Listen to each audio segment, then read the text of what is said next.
اللہ رب العزت نے ہم اور آپ کو اتنے پیارے رشتے عنایت فرمائے ہیں، ماں باپ، بھائی بہن، عزیز و اقارب، ازواج، اپنے پیارے دوست، لیکن ان رشتوں کی پیدائش پر بھی رب کائنات نے کوئی احسان نہیں جتلایا۔ اللہ کریم نے جنت پیدا فرمائی مسلمانوں مومنوں کے لیے رفع درجات، لیکن ان رفع درجات پر بھی اللہ کریم نے کوئی احسان نہیں جتلایا۔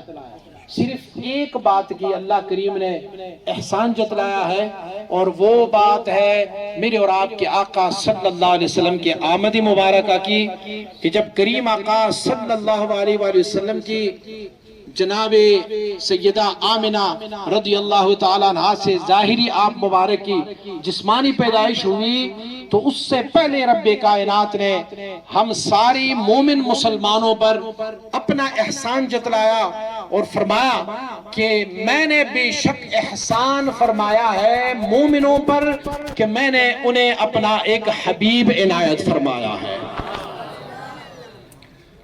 آپ کو اگر کوئی بہت پیاری چیز آپ کا کوئی دوست دے دے، آپ کے عزیز و اقارب میں سے، آپ کی یاروں دوستوں میں سے، آپ کی والدین میں سے کوئی آپ کو ایک بہت پیاری چیز دیں، تو اس پیاری چیز کا شکر ادا کرنا سب پر لازم ہوتا ہے۔ مجھے اگر کوئی اچھا سا تحفہ مل جاتا ہے تو میں تحفہ دینے والے کا شکر ادا کرتا ہوں، انہیں کہتا ہوں بہت مہربانی، آپ نے مجھے یہ تحفہ عنایت فرمایا ہے۔ رب کائنات نے ہم پر احسان فرمایا ہے کہ ہمیں نبی آخر الزمان علیہ السلام اپنا محبوب ہم سب کو عنایت فرمایا ہے، تو اب ہم نے رب کا شکر کیسے ادا کرنا ہے؟ اس نعمت عظمیٰ پر رب کا شکر ہم ایسے ادا کریں گے کہ جو نعمت رب ہمیں عنایت فرمائے تو پھر ان کا ہمیں طریقہ بھی بتایا کہ میں جو نعمت آپ کو دوں تو اس نعمت کا شکر کیا ہے۔ وَأَمَّا بِنِعْمَةِ رَبِّكَ فَحَدِّثْ، لوگو جب تمہیں کوئی نعمت مل جائے تو اس نعمت کا خوب چرچا کر لیا کرو، لوگوں مجھے یہ نعمت ملی ہوئی ہے۔ سبحان اللہ۔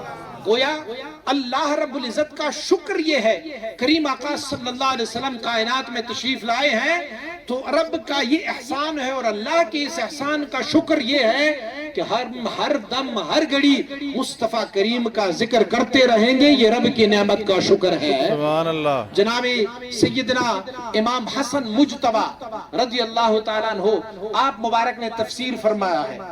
آپ سے کسی نے پوچھا کہ وَأَمَّا بِنِعْمَةِ رَبِّكَ فَحَدِّثْ کی کیا تفسیر ہے؟ جب رب کی نعمت آتی ہے تو اس نعمت کا شکر ادا کرنا کیسا ہے؟ تو آپ نے فرمایا اگر رات کو اللہ کریم آپ کو کوئی نعمت دے تو پھر صبح ہوتی ہی سب سے پہلے یہ کام کر لینا کہ اپنی پڑوسی کا دروازہ کھٹکھٹانا، انہیں کہہ دو کہ رب نے رات کو مجھے یہ نعمت عنایت فرمائی ہے۔ گویا اس نعمت کا چرچا کر لیا کرو۔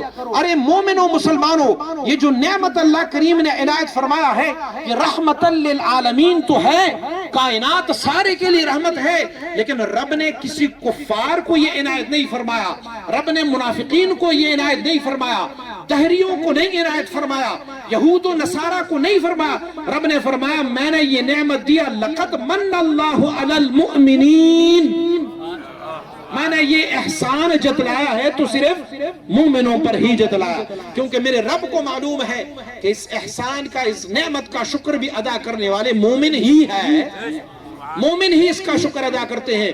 میں اکثر و بیشتر مثال دیتا ہوں کہ میری پڑوسی کے گھر میں اگر کوئی خوشی آئے تو وہ پڑوسی کے گھر کا خوشی ہوتا ہے، میرے گھر میں اگر کوئی خوشی آئے تو میرے گھر کی خوشی ہے، پڑوسی اگر اس پہ خوش ہو تو ہو جائے ٹھیک ہے، نہ خوش ہو لیکن نعمت مجھے ملی ہے تو جب مجھے نعمت ملی ہے تو مجھے اس پر خوش ہونا چاہیے۔ مومنوں آپ خوش قسمت ہو کہ رب نے یہ نعمت تجھے عنایت فرمائی ہے، پڑوسی چاہے ناراض ہے یا خوشحال ہے لیکن نعمت تمہارے حصے میں آیا، آپ ہی خوشیاں مناتے رہو۔ سبحان اللہ۔ اور رب کائنات نے ہمیں اس نعمت پر بھی خوشی منانے کا حکم عطا فرمایا۔ اللہ کریم نے فرمایا قُلْ بِفَضْلِ اللَّهِ وَبِرَحْمَتِهِ فَبِذَلِكَ فَلْيَفْرَحُوا هُوَ خَيْرٌ مِّمَّا يَجْمَعُونَ۔ اللہ رب العزت نے فرمایا کہ محبوب آپ فرما دیجئے کہ اللہ کا جب فضل آئے اور اللہ کی طرف سے رحمت آئے تو رب کا فضل عظیم بھی میرے کریم مصطفیٰ صلی اللہ علیہ وسلم کی صورت مبارکہ میں، سبحان اللہ، اور رب کی رحمت بھی جب دو جوش میں آ جاتا ہے تو اس قوم میں اللہ کریم اپنا ایک برگزیدہ بندہ عنایت فرما دیتا ہے۔ رب کی رحمت بھی میرا مصطفیٰ کریم ہے، رب کا فضل بھی میرا مصطفیٰ کریم ہے، تو اللہ کریم نے فرمایا جب یہ رحمت اور فضل میں تم لوگوں پر کر لوں تو پھر کیا کرو؟ فرمایا فَبِذَلِكَ فَلْيَفْرَحُوا، اسی نعمت کی وجہ سے خوشیاں مناتے رہو، خوشیاں مناتے رہو۔ اور پھر فرمایا هُوَ خَيْرٌ مِّمَّا يَجْمَعُونَ، یہ تمہاری جتنی بھی جمع پونجی ہے نا، تمہارے پاس جتنا بھی مال ہے، دولت ہے، سارا کچھ ہے، یہ ایک نعمت ان سب سے اعلیٰ و ارفع ہے۔ سبحان اللہ، تجھے بیٹا مل جائے تو اسے تم نعمت سمجھتے ہو نا، بیٹا مل جائے تو اسے نعمت سمجھتے ہو۔ رب نے فرمایا تمہاری بیٹے کی نعمت سے بھی مصطفیٰ کریم کے ذات مبارک جو ہے وہ اعلیٰ و ارفع ہے، ان کے بہت زیادہ ہے۔ اچھا اعتراض کیا جاتا ہے جنڈیاں لگاتے ہو، یہ آپ قمقمے روشن کرتے ہو، یہ آپ جو ہے نا وہ آج ہم جلوس میں شیریں مشعل بردار جلوس ہے، تو کہتے ہیں یہ کہاں سے ثابت ہے؟ یہ تو کہیں سے ثابت ہی نہیں ہے۔ میں اسے کہتا ہوں پٹھانوں کی خوشی کا انداز الگ ہوتا ہے اور پنجابیوں کا الگ ہوتا ہے، سرائیکیوں کا الگ ہوتا ہے خوشی کا انداز، اور پھر سندھیوں کا الگ ہوتا ہے۔ تمہارے اپنی ملک میں تمہاری بٹ برادری کے خوشی کا انداز کچھ اور ہوتا ہے، جٹوں کا کچھ اور ہوتا ہے، ملکوں کا کچھ اور ہوتا ہے۔ یہاں پر ہماری راولپنڈی میں جتنی آبادیاں ہیں، جتنی یہاں پر برادریاں ہیں، ہر ایک کی خوشی کا انداز الگ الگ ہوتے ہیں۔ تو ہماری خوشی کا انداز یہ ہے کہ جب ہمارے ہاں بھی شادیاں ہوتی ہے، خوشی آتی ہے تو ہم کیا کرتے ہیں؟ ہم یہ ساری لائٹیں لگاتے ہیں نا۔ جب ہم اپنی شادیوں پر ہماری خوشی کا اظہار یہ ہے، تو عرب قبیلے کے خوشی کا اظہار کیسے تھا؟ وہ بھی کریم آقا کی خدمت میں لوگوں نے آ کے پیش کیا ہے، کیسے خوشی کا انداز تھا۔ آپ حدیث طیبہ اٹھا کے دیکھیں، کریم آقا صلی اللہ علیہ وسلم بارک کی بارگاہ عالیہ میں حبش کے لوگ آتے ہیں، اور جب آتے ہیں تو کریم آقا جب اپنی مسجد مبارک سے ان کی استقبال کے لیے، یوں سمجھ لے کہ استقبال، ان کی ملاقات کے لیے باہر تشریف لاتے ہیں، تو وہ عرب کے لوگ کیا کرتے ہیں، وہ حبش والے لوگ کیا کہتے ہیں؟ ان کے پاس اپنی تلواریں ہیں، اور اپنی تلواریں ان کے بڑے بڑے شملے ہیں، تو وہ ایک دفعہ آگے کی طرف جھکتے ہیں اور اپنی تلواروں کو زمین سے ٹچ کرتے ہیں، اور اس اگلے لمحے جو ہے وہ اوپر اٹھتے ہیں، گویا وہ رکوع کی حالت میں جاتے ہیں اور پھر اوپر آ جاتے ہیں، اور اپنی حبش کی زبان میں وہ کچھ گاتے ہیں زور زور سے۔ کریم آقا صلی اللہ علیہ وسلم تبسم فرماتے ہیں، ایک ترجمان کو لے کے ان سے پوچھتے ہیں کریم آقا صلی اللہ علیہ وسلم یہ کیا گاتے ہیں، کیا کرتے ہیں؟ آقا صلی اللہ علیہ وسلم یہ جو حبش کے لوگ ہیں ان کی خوشی کا انداز یہ ہے کہ یہ جب بہت زیادہ خوش ہو جاتے ہیں تو پھر یہ آگے کی طرف جھکتے ہیں، پھر اوپر اٹھتے ہیں، اپنی چادروں کو ہلاتے رہتے ہیں۔ کہا یہ پڑھتے کیا ہے؟ کہتے ہیں یہ عربی میں آپ کو ترجمہ بتاؤں گا، عربی میں یہ پڑھتے ہیں، اپنی حبشی زبان میں پڑھتے ہیں، لیکن عربی میں ان کا معنی ہے کہ محمد عبد صالح، واہ واہ کتنا نیک بندہ محمد ہے، سبحان اللہ، سبحان اللہ، یہ کتنا خوبصورت نیک بندہ محمد ہے صلی اللہ علیہ وسلم۔ تو حبشوں کی خوشی کا انداز جو تھا نا، خوشی سیلیبریٹ کرنے کا، ان کا انداز وہ تھا، اور پھر عربوں کے اپنا انداز بھی کیا ہوتا تھا۔ کریم آقا صلی اللہ علیہ وسلم نے خوشی منائی تو کیسے خوشی منائی؟